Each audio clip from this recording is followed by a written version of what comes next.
గౌరవనీయులైనటువంటి సభాధ్యక్షులు, జాతీయ తెలుగుదేశం పార్టీ అధ్యక్షులు, భారత రాజకీయ ధృవతార మన ప్రియతమ నేత నారా చంద్రబాబు నాయుడు గారికి నిందలు, అపనిందలు, దాడులు, ఎదురుదాడుల మధ్య ఎదిగి యువగలమై నవగలమై జనబలంతో సాగుతున్న మన నేత, యువనేత నారా లోకేష్ గారికి, వేదికపై ఉన్నటువంటి అతిరథ మహారథులకు, సభా ప్రాంగణంలో ఉన్నటువంటి అతిథులకు, గ్రామాల నుంచి, గడపల నుంచి, తండాల నుంచి, తాలూకాల నుంచి, హైవేల నుంచి, బైపాసుల నుంచి, వివిధ రాష్ట్రాల నుంచి, వివిధ దేశాల నుంచి పసుపు జెండాలతో పయనమై వచ్చినటువంటి తెలుగుదేశం పార్టీ కుటుంబ సభ్యులకు, పత్రికా విలేకరులకు, మీడియా ప్రతినిధులకు, సోషల్ మీడియా సోదరులకు నమస్కారాలు. అందుకనే చెట్టు మీద కూర్చున్నటువంటి పక్షి కొమ్మ బలాన్ని నమ్ముకోదు, రెక్కల బలాన్ని నమ్ముకుంటుంది. తెలుగుదేశం పార్టీ కార్యకర్తల బలగాన్ని నమ్ముకుంటుంది. కాబట్టి కార్యకర్తలే ఈ పార్టీకి ఇంధనం. అందుకే మీకు నా తొలి వందనం అని ఈ సందర్భంగా గుర్తు చేస్తున్నాను. అద్భుతమైనటువంటి వాతావరణం ఇది. మొన్నటి వరకు ఒక రకంగా ఉండే, మా కాడ ముక్కోడు పోయిండు, మీ కాడ తిక్కోడు పోయిండు. ఇవాళ ముక్క ఆయనేమో లిఫ్ట్ ఇరిగేషన్, తిక్క ఆయనేమో ఆత్మలతోటి మాట్లాడేటువంటి పరిస్థితి ఏర్పడ్డది. ఈ సమయంలో జనం కోసం, జాతి కోసం, పేదల కోసం, బీదల కోసం మహానాడు ఏర్పాటు చేసుకొని అధికారంలో ఉంటే ప్రజలకు చేయవలసిన దాని గురించి, ప్రతిపక్షంలో ఉంటే ప్రజా సమస్యల మీద మాట్లాడేటువంటి ఈ మహానాడు వేదికపై, ఈ మహత్తరమైన వేదికపై తెలుగు జాతి విశ్వఖ్యాతి అనేటువంటి అంశం మీద ఈ తీర్మానాన్ని బలపరిచే అవకాశం ఇచ్చిన బాబు గారికి ధన్యవాదాలు. సోదరులారా, స్వర్గీయ నందమూరి తారక రామారావు గారి మనందరి ఆరాధ్య దైవం, తెలుగువాడి ఆత్మగౌరవానికి ప్రతీక, నమ్మిన సిద్ధాంతాల కోసం మడమ తిప్పని యోధుడు, ఎందరికో రాజకీయ జన్మనిచ్చిన కారణ జన్ముడు, సినీ వినీలాకాశంలో రారాజుగా వెలుగుతున్నటువంటి సమయంలో రాష్ట్రంలో, కేంద్రంలో ఉన్నటువంటి పరిస్థితి చూసి ఢిల్లీ పురవీధుల్లో దిగజారుతున్న తెలుగువాడి ఆత్మగౌరవాన్ని పరిరక్షించాలని, తెలుగువాడి ఆత్మగౌరవం అంగట్లో అమ్మే సరుకు కాదని నిరూపించాలని, గాఢాంధకారంలో ఉన్న తెలుగు జాతికి వెలుగులు ప్రసాదించాలని, రాష్ట్రంలో ఉన్నటువంటి ఆర్థిక అసమానతలు, సాంఘిక దురాచారాలు, ఇవాళ నిరుద్యోగం, నిరక్షరాస్యత ఇటువంటివి పారదోలాలని, పేదల కోసం, బీదల కోసం, బడుగు జనం కోసం, పల్లె ప్రజల కోసం, అణగారిన జనాల అభివృద్ధి కోసం ఆదర్శవంతమైనటువంటి విధానాల ద్వారా తెలుగుదేశం పార్టీకి శ్రీకారం చుట్టాడు అని ఈ సందర్భంగా గుర్తు చేస్తున్నా. అందుకనే తెలుగుదేశం పార్టీ ఆవిర్భావం తర్వాత రాష్ట్ర రాజకీయాల్లో పెను సంచలనం చంపింది. 9 నెలల్లోనే ఇవాళ అధికారంలోకి వచ్చినటువంటి చరిత్ర మనది. భారతదేశ రాజకీయాల్లో సంచలనాలు సృష్టించినటువంటి చరిత్ర మనది. ఒక ప్రాంతీయ పార్టీగా ఉండి భారత పార్లమెంట్లో ప్రతిపక్ష స్థాయిలో కూడా ఉండగలమని నిరూపించినటువంటి చరిత్ర మనది. భారత ప్రధానమంత్రులు, రాష్ట్రపతుల ఎన్నికలో కూడా ప్రధానమైన భూమిక పోషించినటువంటి చరిత్ర తెలుగుదేశం పార్టీ. అందుకనే తెలుగుదేశం పార్టీ ఆవిర్భావం తర్వాత గ్రామాలకు మౌలిక సౌకర్యాలు అందాయి, ప్రజలకు సంక్షేమ ఫలాలు అందాయి, ప్రజలకు రాజకీయ చైతన్యం వచ్చింది, బలహీన వర్గాలకు రాజకీయ జీవితం వచ్చింది అని ఈ సందర్భంగా గుర్తు చేస్తున్నా.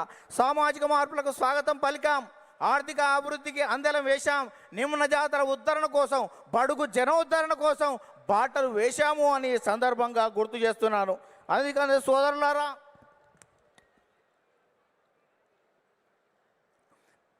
బడుగు జనోద్ధరణ కోసం బాటలు వేశాం.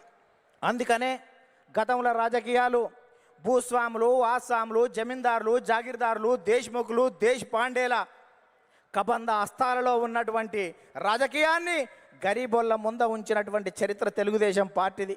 కమ్మరి, కుమ్మరి, జాగలి, మంగలి, ఎరకలి, మాల, మాదిగ, వడ్డెర, బలిజ, లంబాడ, కోయ, ముదిరాజ, పెరిక, మేరు, కాపు, వైశ్య, యాదవ, నేత, గీత, కార్మిక, కర్షక, బడుగు బలహీన వర్గాల బిడ్డల చేతులకు ఈ రాజకీయ అవకాశాన్ని తీసుకొచ్చినటువంటి చరిత్ర తెలుగుదేశం పార్టీదని ఈ సందర్భంగా గుర్తు చేస్తున్నా.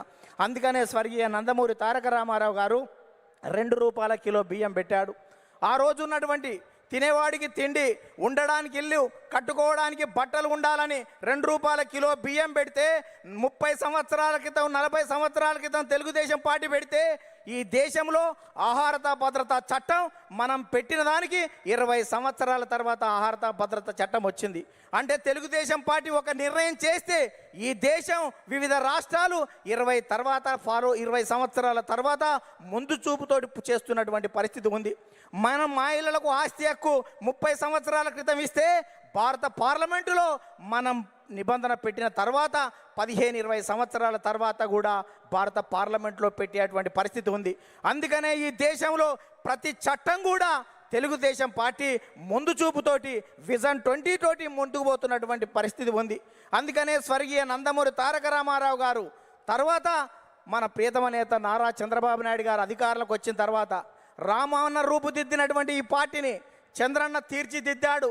అందుకనే విద్యకు ప్రాధాన్యత ఇవ్వాలనే ఉద్దేశంతో ఇవాళ సమైక్య రాష్ట్రంలో 23,000 పాఠశాలలు, 1,047 ఉర్దూ పాఠశాలలు, 40 రెసిడెన్షియల్ పాఠశాలలు, 4,352 అప్పర్ ప్రైమరీ స్కూళ్ళు, 906 ప్రైవేట్ జూనియర్ కళాశాలలు, 362 ప్రభుత్వ జూనియర్ కళాశాలలు, 131 ఇన్సెంటివ్ జూనియర్ కళాశాలలు, 1,295 డిగ్రీ కళాశాలలు, 275 బీఈడి, 276 ఎంసీఏ, 206 ఎంబీఏ, 188 ఇంజనీరింగ్ కాలేజీలు, ఇవాళ 26 మెడికల్ కాలేజీలు, 24 ఫిజియోథెరపీ కాలేజీలు ఏర్పాటు చేసి, 31 నర్సింగ్ కాలేజీలు ఏర్పాటు చేసి, 31 ఫార్మసీ కాలేజీలు ఏర్పాటు చేసి ఇవాళ 1,60,000 టీచర్ పోస్టు భర్తీలు చేసి, 60,000 విద్యా వాలంటీర్ల నియామకం చేసి, కిలోమీటర్కి ఒక ప్రాథమిక పాఠశాల, 3 కిలోమీటర్కి ఒక ఉన్నత పాఠశాల, మండలానికి ఒక జూనియర్ కళాశాల, రెవెన్యూ డివిజన్కి ఒక ఇంజనీరింగ్ కళాశాల, జిల్లాకు ఒక మెడికల్ కాలేజీ ఏర్పాటు చేసి 17% అక్షర శాతాన్ని పెంచి ప్రపంచవ్యాప్తంగా వస్తున్నటువంటి అవకాశాలని పునికి పుచ్చుకొని వెతికి పట్టుకునే దమ్మును, ధైర్యాన్ని, చైతన్యాన్ని, స్ఫూర్తి ఇచ్చినటువంటి చరిత్ర మన నారా చంద్రబాబు నాయుడు గారిని ఈ సందర్భంగా గుర్తు చేస్తున్నా. అందుకనే యువత నేడు నారా అంటే రా అని పిలుస్తున్నటువంటి తరుణం ఆసన్నమైంది అని ఈ సందర్భంగా గుర్తు చేస్తున్నా. చంద్రబాబు నాయుడు గారు ఐటీ తేవడం వల్ల ఇన్ఫోసిస్ వచ్చింది, ఐఆర్డీఏ వచ్చింది, IIIT వచ్చింది, ఐఎస్బి వచ్చింది, ఐసిఐ వచ్చింది, నల్సార్ వచ్చింది, నేషనల్ ఇన్స్టిట్యూట్ ఆఫ్ కన్స్ట్రక్షన్ వచ్చింది, ఇటువంటి జినోమ్ వ్యాలీ వచ్చింది, ఔటర్ రింగ్ రోడ్ అంకురార్పణ చేశాం, ఇవాళ ఇంటర్నేషనల్ స్టేడియాలు కట్టాం, ఇంటర్నేషనల్ స్టేడియాలు, ఎయిర్పోర్ట్లు నిర్మాణం చేశాం. ఇవాళ హైదరాబాద్లో అనేక రకాలైనటువంటి అభివృద్ధితోటి ప్రపంచవ్యాప్తంగా ఉన్నటువంటి కంపెనీలు ఇవాళ హైదరాబాద్కు వచ్చాయి, తెలుగు రాష్ట్రాలకు వచ్చాయని సందర్భంగా గుర్తు చేస్తున్నా. తెలుగుదేశం పార్టీ ప్రపంచవ్యాప్తంగా ఉన్నటువంటి తెలుగు వాళ్ళ కోసమే పనిచేస్తుంది అని సందర్భంగా గుర్తు చేస్తున్నాను. తెలుగు రాష్ట్రాల అభివృద్ధికి అడుగులు నేర్పినటువంటి చరిత్ర తెలుగుదేశం పార్టీది. తెలుగు రాష్ట్రాలలో ప్రగతిని పరుగులు తీయించినటువంటి చరిత్ర ఇవాళ తెలుగుదేశం పార్టీదని సందర్భంగా గుర్తు చేస్తున్నాను.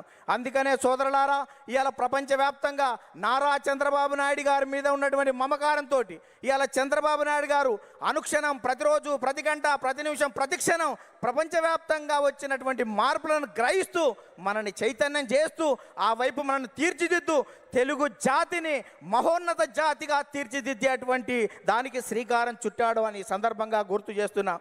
అందుకనే తెలుగుదేశం పార్టీ 20 సంవత్సరాల క్రితం చంద్రబాబు నాయుడు గారు జినోమ్ వ్యాలీ పెడితే కోవిడ్ టైంలో వ్యాక్సిన్ జినోమ్ వ్యాలీ నుంచి వచ్చి భారతదేశం మొత్తం ఇవాళ గర్వించదగ్గటువంటి వ్యాక్సిన్ 20 సంవత్సరాల క్రితం చంద్రబాబు నాయుడు గారు పెట్టిన జినోమ్ వ్యాలీలో తయారయ్యింది అంటే దేశం మొత్తం కూడా చంద్రబాబు నాయుడు గారికి ధన్యవాదాలు చెప్పవలసినటువంటి అవసరం ఉంది అని సందర్భంగా గుర్తు చేస్తున్నాను. అందుకనే అనేక మంది నేతలు రాజకీయంగా ఎన్ని విమర్శలు చేసినా మాన్యశ్రీ ప్రధానమంత్రి సైతం చంద్రబాబు నాయుడు గారి గురించి అనేక విషయాలు చెప్పారు. ముందు చూపుతో ఉన్నటువంటి అతని నాయకత్వాన్ని నేను అనుక్షణం చూస్తూ ఉంటానని చెప్పాడు.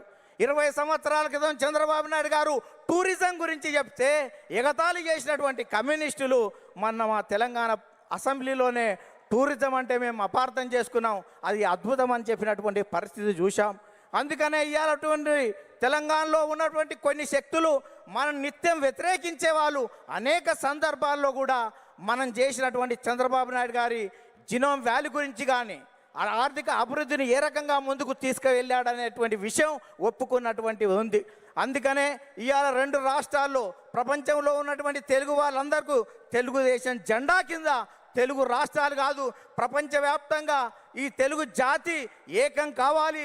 తెలుగుదేశం జెండా కింద మనం అందరం ఐక్యంగా ముందుకు సాగుతూ ప్రపంచంలో ఒక గొప్ప జాతిగా మనం కీర్తి గడించవలసిన అవసరం ఉందని చెప్తూ ఆ కార్యక్రమానికి శ్రీకారం చుట్టిన నారా చంద్రబాబు నాయుడు గారికి, లోకేష్ గారికి ప్రత్యేక ధన్యవాదాలు చెబుతూ మనం అందరం కలిసి కట్టుగా కలిపి జట్టుగా ఈ పార్టీ ప్రతిష్టత కోసం కృషి చేద్దామని చెప్తూ ముగిస్తున్నాను. ధన్యవాదాలు. థ్యాంక్ యూ నర్సిరెడ్డి గారు.